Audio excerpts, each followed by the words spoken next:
21 marsi shënon ditën botërore të sindromës Down, një ditë ndërgjegjësimi dhe mbështetjeje për personat e prekur dhe familjet e tyre.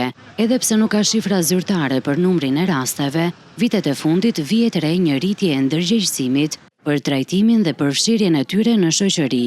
Sipas specialistëve, gjithnjë e më shumë fëmijë me sindromën Down po ndjekin terapi të specializuara, ndërsa është rritur edhe prania e mësuesve ndihmës në sistemin arsimor, duke i dhënë mundësi më të mira integrimi dhe zhvillimi. Nuk kemi shifra eksakte në qytetin e Korçës në terrenin e të gjithë Shqipërisë, për shkak se nuk kemi studime për këtë lloj problematike, vetëm se është rritur ndërgjegjësimi për të trajtuar ndoshta me terapi, ka një qendër funksionale në shtet e cila trajton problematikën e sindromës Down dhe pjesa më e mirë e punës që është bërë ndërhyrja e mësuesit ndihmës në shkolla, pothuajse për çdo një fëmijë i cili mund ketë problematika të caktuara, kemi dhe një mësues ndihmës.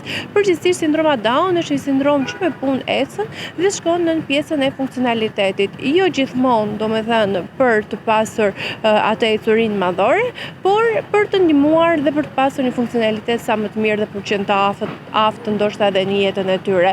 Dita botërore e sindromës Down synon të rrisë ndërgjegjësimin për të drejtat, përfshirjen dhe vlerësimin e personave me sindromën Down në shoqëri. Kjo ditë shërben si një thirrje për më shumë mbështetje, mirëkuptim dhe përfshirje, duke theksuar se çdo fëmijë ka të drejtë për edukim dhe zhvillim të barabartë.